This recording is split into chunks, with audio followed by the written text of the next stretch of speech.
Why do people choose to be a deputy? Some of you might know my background. I spent quite a few years wearing blue, and what a privilege it is to wear brown. Why would someone choose to be a deputy versus a police officer? It's a really good question. Why did it take me nearly 29 years to figure out brown was the right color? That's another great question. A slow learner would be the answer. Of course, they already knew the answer down there. They're mouthing it to me. But the interesting thing with a deputy is that where a police officer has authority in one city, a deputy has a police officer authority in our county across 17 cities. They are, in many ways, the infrastructure that holds so much of what we do together in the criminal justice system.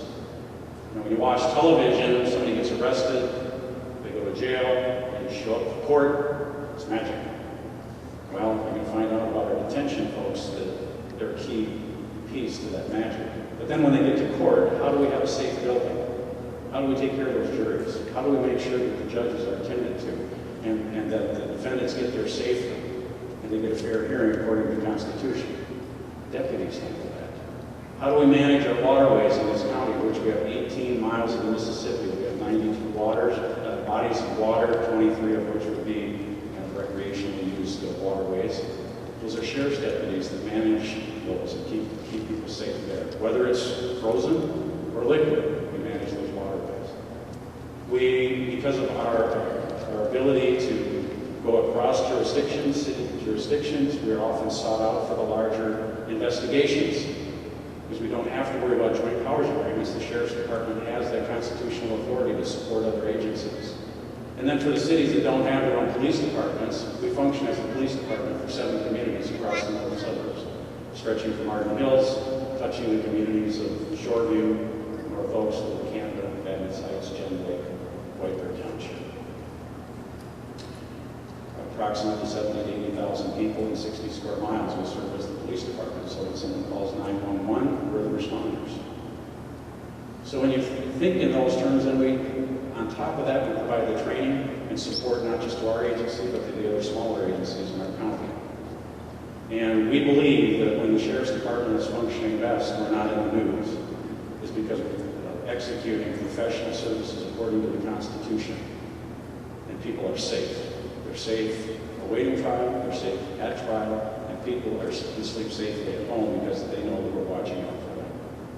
Some have asked, well, Sheriff, how does that work then with the city that has a police chief? How does that work? I mean, technically, doesn't the Sheriff's Department have jurisdiction? Arguably, against the Constitution of the state would say yes. But the reality of it is that we're practicing community policing. The city has their own police department. Our task isn't to go in there and tell that city how they should be policed.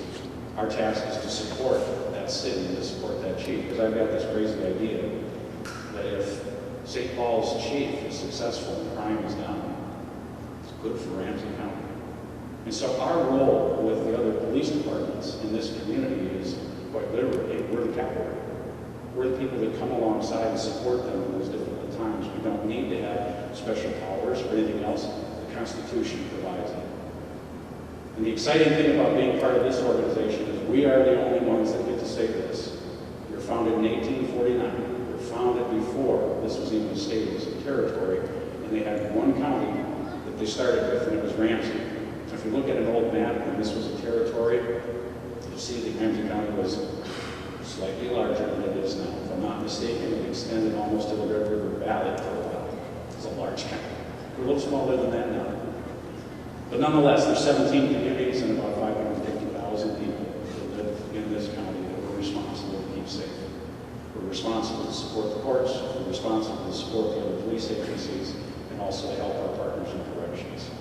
And so sometimes there's times where we get to lead, there's times where we support, and there's other times where the ligaments that hold it all together. And the great thing is I'm around a bunch of humble men and women who do it without expecting any gratitude. They just do it because they have a sense of purpose. Thank you very much for joining us this evening.